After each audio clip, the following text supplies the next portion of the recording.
Assalamualaikum warahmatullahi wabarakatuh. Bismillah, alhamdulillah. Wassalatu wassalamu ala rasulillah wa ala alihi wa sahbihi wa mawalah. Wala hawla wala quwwata illa billah, amma ba'd. Saudaraku kaum muslimin wal muslimat rahimakumullah, menanggapi pertanyaan tentang boleh atau tidak, apa atau bagaimana hukumnya zikir di WC. Zikir di WC. Oleh sebab itu, kami persiapkan jawaban dari kitab Al-Adhkar Imam An-Nawawi yang nanti kita tulis di papan tulis, ya. Halaman berapa, bagaimana redaksinya dan penjelasannya. Saudaraku yang dimuliakan oleh Allah Subhanahu wa taala, perhatikan kepada papan tulis yang kita nukil dari kitab Al-Adhkar An-Nawawiyah dalam babun nahyi anil dzikri wal kalami alal khola'i. Ini di dalam kitab kami Darul Kutub Al-Ilmiyah DKI halaman 30. Babun nahyi anil dzikri. Ay hadza babun fi bayan nahyi anil dzikri. Ay artinya hadza bermula ini babun nahyi, babun yaitu bab fi bayan nahyi dalam menjelaskan larangan anil dzikri daripada zikir wal kalami dan berbicara. Alal khola'i, lah ini ala pakai ala bukan fi ya ini. Perhatikan ini pakai ala alal khola'i, di atas WC khola. WC khola. Bukan fil khola'i di dalam WC. Perhatikan ini redaksinya. Nah, nanti siapa tahu kitab yang lain, tapi tadi saya sudah meneliti tentang tiga terbitan termasuk Al-Hidayah Surabaya pakai ala semua ini, tidak pakai fi. Kemudian redaksi pertamanya begini. Yukrohu, ya bukan yuhramu tapi yukrohu, dimakruhkan. Jadi hukumnya tidak sampai haram, ya, hukumnya tidak haram. Jadi zikir di WC maupun membawa tulisan yang ada lafaz Allah atau ada lafaz Muhammad atau kalimat-kalimat yang diagungkan di dalam WC itu nggak sampai haram, tetapi makruh. Ada yang mengatakan makruh tanzih. Tapi bagaimana makruhnya? Ya, makruhnya bagaimana? Ini perhatikan. Yukrahu, dimakruhkan adzikru terhadap zikir, wal kalamu dan terhadap berbicara, hala qadha'il hajati. Ini redaksinya. Hala qadha'il hajati, tatkala dalam keadaan menunaikan hajat. Jadi bukan fil khola'inya, tetapi kalau sudah hala qadha'il hajati, keadaan menunaikan hajat.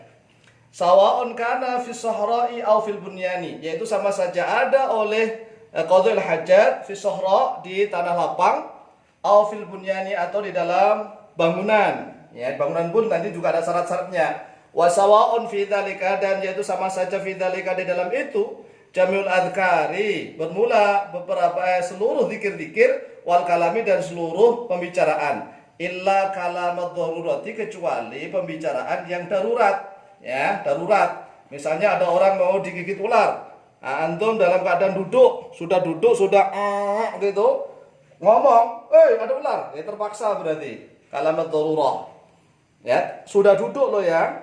Jadi ilat hukumnya bukan masalah WC-nya. Nanti akan kita jelaskan panjang lebar lagi.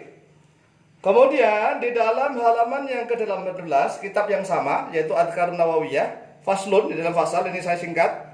Annahu yukrahu dzikru halatal julusi ala qadha'il hajati. Ini redaksinya halatal julus, perhatikan. Halatal julusi. Annahu, sungguhnya keadaan atau pemeriksaan, yukrahu yaitu dimakruhkan adzikru terhadap zikir halatal julusi dalam keadaan duduk. Ini duduk ala qadha'il hajati, atas menunaikan hajat. Jadi ilat hukumnya bukan masalah kholaknya, bukan masalah WC-nya. Ya, tetapi sudah duduk, sudah ngeden dalam bahasa Jawa, sudah zikir ya Allah misalnya, tapi zikirnya pakai lisan loh ya. Kalau adzikru fil qalbi, bil qalbi, tetap dimanapun disunahkan, tidak boleh berhenti berdetak zikir kepada Allah sepanjang zaman, sepanjang keadaan. Kalau dalam hati ya, dimanapun, kapanpun, adzikru fil qalbi sangat dianjurkan ya, sampai seluruh gerakan kita, seluruh aliran darah kita, detak jantung kita selalu zikir kepada Allah. Jadi menurut Imam An-Nawawi, dimakruhkan zikir yang pertama yaitu tatkala duduk, sudah duduk ala qadha'il hajah. Yang kedua, wa fi halatil jima', yaitu di dalam keadaan jima'. Lah jima' yang bagaimana yang dimakruhkan? Kan sebelum memasukkan Hasyafah itu kan boleh zikir, bahkan sunnah. Ya, la ya Allahumma jannibna syaitana jannib syaitana ma razaqtana. Berarti kan belum masuk. Ya, kalau belum masuk itu masih sunnah. Tapi maksudnya ini makanya perlu dijelaskan. Masuknya sudah ilajul hasyafah fil farji, sudah masuk loh ya. Itu makruh, enggak sampai haram. Ya, fi halatul jima ini sudah masuk. Yang ketiga, wa fi halatul khutbati, dan yaitu di dalam keadaan khutbah. Liman, syaratnya ini liman bagi orang yasma'u yang mendengarkan oleh dia man sautal khotibi, pada suaranya khotib. Ini syarat, ini namanya qayyid ya. Makanya dalam belajar fikih kita harus tahu mana yang mutlaqah, mana yang muqayyadah. Ini bagi orang yang mendengar suara khotib. Kalau dia tidak mendengar sunnah zikir, enggak dengar. Paham ya? Kalau enggak dengar suara khutbah, ya dia sunnah zikir. Bagi orang yang mendengar ini khutbah, maka makruh kalau dia walaupun zikir gitu. Yang keempat, wa fil qiyami fi sholati, dan yaitu di dalam berdiri fi sholati, dalam sholat, kata Imam Nawawi. Bal yastaghilu, ya, bahkan sibuk oleh dia bil qiraati, maksudnya qiraah Al-Qur'an. Padahal Al-Qur'an sendiri kan termasuk zikir. Afdhalul dzikri itu ya adalah tilawatul Qur'an.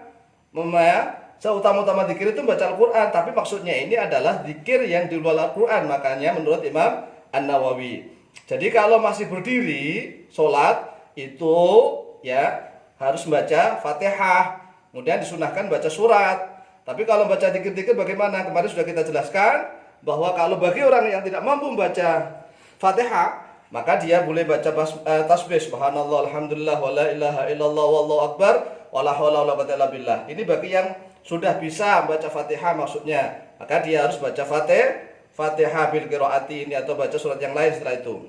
Kemudian makruh yang kelima, wa fi halatin nu'asi, dan yaitu di dalam keadaan ngantuk. Ngantuk itu nanti kamu kita zikir ternyata yang kita ucapkan salah. Ya, mau memuji Allah malah tambah menghina Allah karena nggak sadar, sudah ngantuk, sudah ceklak-cekluk, maka jangan teruskan zikir, berhenti. Tapi kalau hati tetap, ya, jantungnya tetap berzikir, tetapi kalau lisannya berhenti saja.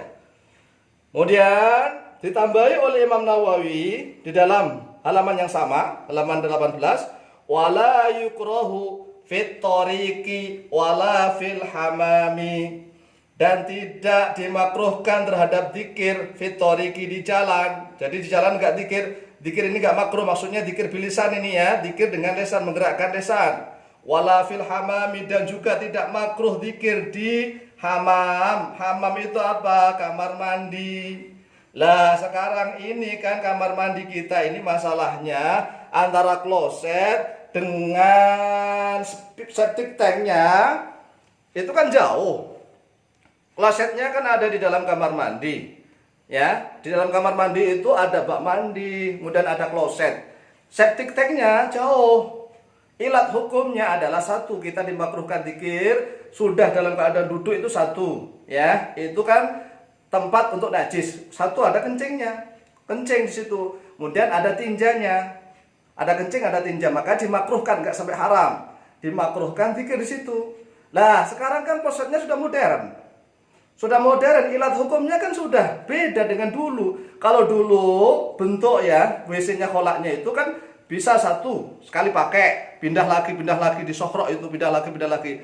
Yang kedua, memang sudah dibuat khusus, namanya kalau orang Jawa jumbangan gitu. Kemudian tinjanya jadi satu, di atasnya dikasih kayu. Jadi itu coba tetap najis sih, bawahnya ada kencing, ada macam-macam di situ. Jadi tetap makruh di situ. Dan sekarang kan sudah modern, klosetnya sudah berupa keramik. Kemudian septic tanknya sudah ada jauh di luar, di situ hanya tempat mengalir saja.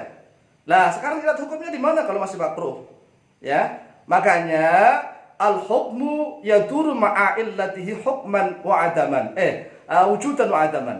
Al-hukmu yaduru ma'a illatihi atau ma'al illati wujudan wa adaman. Jadi hukum ini berputar beserta illat, sebab-sebab hukum tersebut baik dalam keadaan adanya maupun tidak adanya. Lah sedangkan zikir sekarang di dalam kamar mandi yang modern, klosetnya modern, berarti ilat hukumnya sudah tidak makar. Nah, bagi kami sudah nggak makruh lagi, zikir di situ. Makanya kalau wudhu di situ membaca basmalah silahkan, membaca doa setelah wudhu di situ asyhadu an la ilaha illallah wa la syarika lah dan seterusnya silahkan. Ya, tetapi dengan syarat di situ najisnya sudah dibersihkan, kencingnya nggak ada, tinjanya juga sudah nggak ada, sudah bablas ke septic tank, maka silahkan dikir di situ, sudah kemakruhannya sudah hilang.